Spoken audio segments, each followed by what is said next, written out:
Bom, então eu farei a leitura do texto escrito pelo nosso dirigente espiritual, Seu Sete Flechas, onde ele aborda o tema esta noite, as mães que discernam e orientam.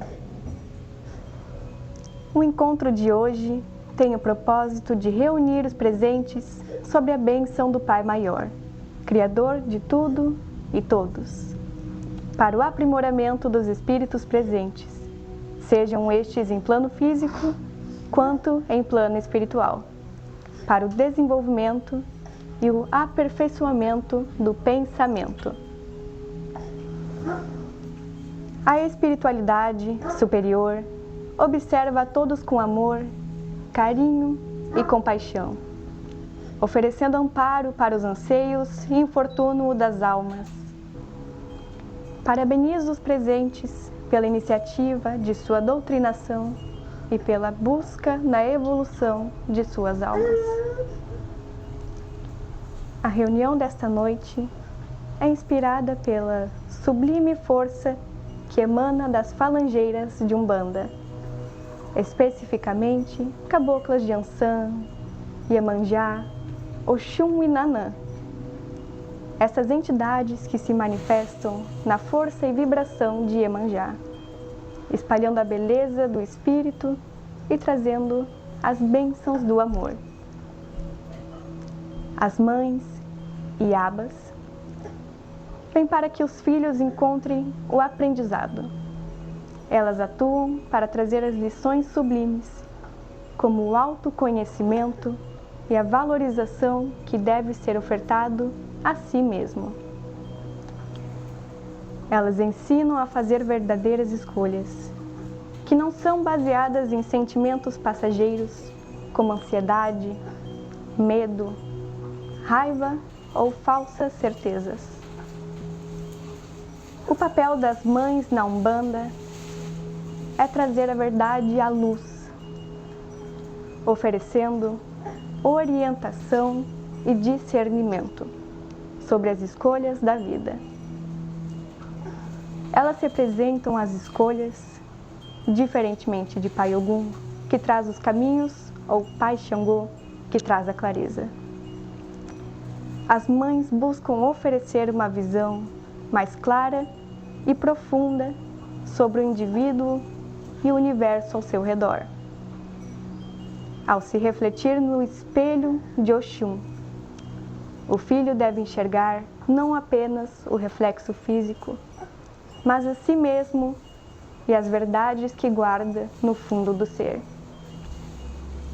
Ao se refletir nas águas sublimes de Mãe Iemanjá, ou a beber das águas mansas de Nanã, o indivíduo deve conhecer sua verdadeira essência. Essa essência não é o que o mundo pensa que ele é, nem mesmo o que ele gostaria de ter sido, mas sim o verdadeiro eu que se esconde em inúmeras camadas. As mães trazem o discernimento e a orientação sobre o verdadeiro eu, que surge de um infinito de promessas já feitas e da semeadura que o indivíduo fez, e do plantio que ainda colherá. O encontro deve ser aproveitado para que, nos enlaces de Mãe Iemanjá, os filhos consigam se libertar de seus conflitos. Nanã, a mãe daqueles escravizados, é invocada para quebrar as amarras que fortificam a tragédia, que escravizam a alma e perturbam o pensamento. É pedido que Mãe Ançã sopre para longe os malfeitores que impedem o progresso. Os filhos são incentivados a buscar o verdadeiro espírito de luz e verdade através dos mentores de Umbanda. A vida pode ser difícil, mas o conselho é inspirar-se nos movimentos dessas iabas para refletir no pensamento a serenidade e a mansidão com quem os problemas podem ser enfrentados. A Umbanda é descrita como uma religião que manifesta espíritos para assistir e prestigiar a clareza destes fenômenos, para que os seguidores encontrem solo firme nessas manifestações, em busca-se vossos progressos. Que Pai Oxalá abençoe a todos. A tenda de Umbanda que nós trabalhamos é uma Umbanda branca. Por assim ser, a gente traz somente doutrinas que elevem o pensamento, que auxiliem vocês a resolver alguns conflitos internos. E especialmente, por tenda de Umbanda branca, compreendemos que nossos trabalhos são todos realizados sempre para o bem. Eu sei que existe Umbanda estranha por aí. Aquelas Umbandas que nos causam estranheza mesmo. E até me questiono por que às vezes. Porque são casas que levam o nome da Umbanda, mas não praticam como deveria ser. Cobram pelos trabalhos, quando na verdade a prática da caridade pressupõe que você está fazendo algo gratuito. Algo pelo bem do próximo, até mesmo pelo seu próprio bem, porque aqueles que são médiuns e se colocam aqui em frente recebem também coisas boas. E na nossa tenda hoje, nós tivemos a abertura dos trabalhos com a sineta, tivemos a prece, a defumação, e esse momento ele é separado para trocar algumas ideias com vocês. For permitido pelos guias, eu compartilho lá no grupo o áudio da doutrina que eu vou dar agora, tá? Hoje nós vamos falar sobre Iemanjá, a rainha do mar, aquela a qual muitos pensamentos são direcionados, especialmente no final do ano, quando as pessoas lembram de pular 7 ondinhas fazendo pedidos para ela. Inclusive, o mês das mães é outubro. Quem sabe lá a gente faz mais um trabalho, uma homenagem ainda mais bonita para elas. Dia de Nossa Senhora Aparecida, né, Dona Maria? Inclusive, muitas festividades são direcionadas a elas nesse dia mesmo. Muitos pensamentos positivos.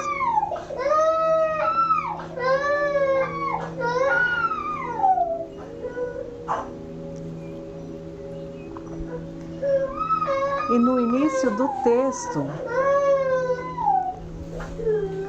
já coloca que o encontro de hoje, ele tem como um propósito maior reunir os presentes sob o amparo de Deus, para o aprimoramento dos espíritos. Convenhamos aqui entre nós, espíritos, quando a gente fala em espíritos, não estamos falando só de vocês, que são espíritos encarnados aqui na carne e na matéria, mas também estamos falando sobre aqueles os quais muitos não veem, não enxergam.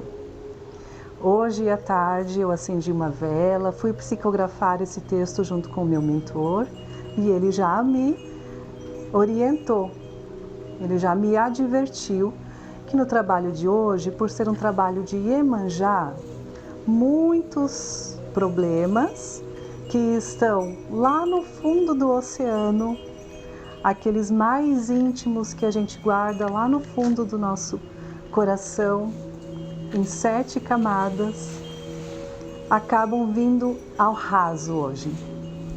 Porque Iemanjá, ela trabalha justamente com esses sentimentos mais profanos, mais indignos, com sentimentos impuros.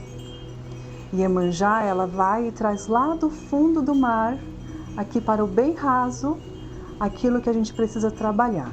E como eu disse anteriormente, não estamos falando só dos espíritos encarnados, mas também daqueles que são desencarnados. Ou seja, em dia de Iemanjá, em dia de trabalho de Iemanjá, as coisas profundas vêm à tona. É natural que o ambiente se torne um ambiente, no início, um pouco mais tenso. Porque os espíritos que acompanham vocês, lá no lar de vocês, que podem ser espíritos de eguns, ou seja, irmãozinhos desencarnados que não se encontraram ainda, familiares, espíritos de amigos que já partiram e que ainda estão sob a vossa companhia.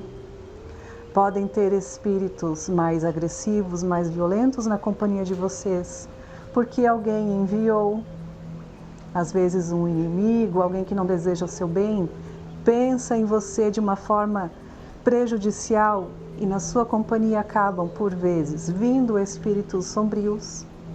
É natural, às vezes, a gente estar em casa e até sentir um sentimento de ai, nossa, que sensação estranha, como se realmente tivesse alguma coisa.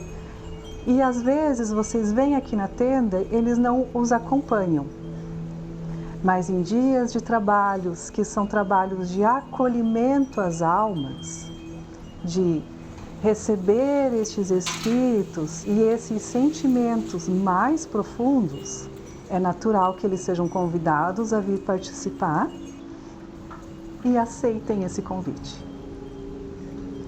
Diferente de outras sessões, que normalmente eles já ficam lá, quando lhes acompanham, não fazem muita questão de entrar. É como se passasse um receio tão grande na cabeça deles de o que vai acontecer lá dentro, eu prefiro não arriscar e fica esperando o seu obsediado ali fora, para assim que sair, continuar a procissão com vocês. Iemanjá, ela vem para trabalhar na nossa orientação, no nosso crescimento. Como assim? Orientação do quê? Crescimento do quê? A Oxum, que trabalha comigo na incorporação, ela se manifesta com bastante suavidade, com bastante delicadeza, mas não fala. Ela não fala. A Yansan, que trabalha com a Fran, se manifesta com bastante euforia, com bastante força, com muita vitalidade. E sim, ela fala e fala muito. A Nanã, que trabalha com a Denise, ela se manifesta como o espírito de uma senhora muito sábia, já com bastante idade. E sim, ela fala com muita mansidão e sabedoria. O que é, afinal, o papel das mães na Umbanda? O papel de Oxóssi na Umbanda, que são os caboclos que também se manifestam em nós nas outras sessões, é dar ensinamento, é ensinar, trazer palavras de ensino. Por exemplo, este texto foi escrito pelo meu caboclo de Oxóssi, é um índio. E ele está trazendo o quê? Ensino, conhecimento. Agora Iemanjá, ou seja, cada orixá tem uma linha que ele segue no coração dos filhos para atuar. Oxóssi é trazer o esclarecimento, o conhecimento, o ensino. Iemanjá é trazer orientação para os sentimentos. É trazer orientação para os seus sentimentos. Então Iemanjá, ela não precisa falar. O que ela faz? As caboclas de Iemanjá, elas atuam em você no seu plano mental, no seu plano espiritual. Apenas com a manifestação delas, elas já começam a atuar em níveis tão profundos. E especialmente aquelas filhas que têm maior afinidade vão sentir também a presença delas mais forte. Que os filhos nessa noite possam apreciar esse aprendizado com elas. É um aprendizado diferente de Oxóssi, que é falado. Com elas esse aprendizado é sentido, é vivenciado. Elas querem que vocês vejam no reflexo do espelho, não a sua imagem, a sua figura como pessoa. Vocês sabem que no candomblé tem os orixás E alguns deles vieram compor a nossa Umbanda. E lá, a mãe Oxum, vocês já viram uma figura, uma imagem de Oxum na internet, num livro, numa apostila, em algum estudo no celular, que ela usa muita coisa dourada? Eu, por ser filha de Oxum, uso no meu... Esse aqui é uma estola sacerdotal, o dourado que representa a mãe Oxum. É a fartura, a riqueza. E ela tem um espelho. Ela segura um espelho. Vocês já viram o espelho que ela segura? Um espelho todo bonito e redondinho assim. Muito vaidosa. Até tem, inclusive, alguns segmentos que acreditam que nós, seres humanos encarnados, temos afinidades com aqueles que são nossos pais e mães. Por exemplo, Oxum sendo a minha mãe, de certa forma é como dizer, a mãe Fran é vaidosa, porque ela é filha de Oxum. E a Fran, sendo filha de Ansan, é o quê? Temperamental, forte, braba, resoluta, firme nas decisões dela, intransponível. Quantos adjetivos? E os filhos de Nanã? Será que são pessoas com um espírito mais antigo? Mais sábios, com uma sabedoria maior? Que pensam 2, 3, 4 vezes antes de fazer uma coisa? Homens têm mães? Tem, homens também têm. Nós temos um pai e uma mãe, assim como eles também vão ter um pai e uma mãe. Os homens costumam puxar as características dos seus pais, né? Por exemplo, Oxóssi, que é um orixá lá no candomblé, que é um caçador, um guerreiro. Aqueles que são filhos de Oxóssi vão ser determinados, mas vão ser aquelas pessoas que gostam de ler livros, que são um pouco cabeça dura, um pouco intransigentes. E aí, será que é isso que a gente se apega? A doutrina quer nos ensinar que, é claro, tem esse reflexo nas religiões de matriz africana e que vem aqui para a Umbanda sobre nossos pais e mães não ficarem muito longe da gente e ter essas similaridades. Mas o que eu quero dizer é aquilo que vocês devem refletir de verdade quando se olham no espelho de uma Iemanjá, de uma Oxum. Ela quer dizer que você deve olhar não a sua aparência, o seu estado físico, mas sim o seu estado emocional. E buscar fazer essa reflexão, inclusive na noite de hoje, enquanto elas atuarem, no momento em que forem fazer o passe sobre você, buscar essa reflexão daquilo que está bom aqui dentro. Tem um filme de comédia, vocês já assistiram? Que o rapaz é enfeitiçado e antes de ser enfeitiçado, ele era atraído pelas mulheres somente pela aparência delas. E quando ele foi enfeitiçado, ele via as mulheres pela aparência verdadeira daquilo conteúdo que elas tinham dentro delas. Normalmente aquelas que eram modelos incríveis de parar o trânsito, ele via mulheres horrorosas. O amor é cego, já pegou a charada. Porque o filme trazia essa mensagem. Ele ia olhar aquilo que a pessoa tem por dentro. E vocês, quando se olham no espelho, será que veriam pessoas lindas, maravilhosas ou monstros com dentes podres e cabelo esgrafinhado? É esse reflexo verdadeiro que ela quer trazer para nós nessa reflexão essa noite. Elas querem trazer para nós.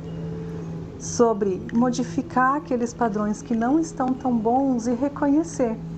Ter a humildade, a sabedoria de dizer sim, eu tô podre nesse sentido. Nesse sentido de ser egoísta, de ser vingativo, no sentido de ter muita raiva no meu coração, de ser mesquinho, de ser tão materialista ou apegado às coisas mundanas. E começar a aceitar e modificar. Os espíritos colocam para nós que a mudança, ela é fácil de ocorrer. A mudança, ela não é difícil. As pessoas dizem, mas é difícil mudar. Os espíritos colocam de uma forma diferente. Não é difícil mudar. O problema é que às vezes as pessoas não querem.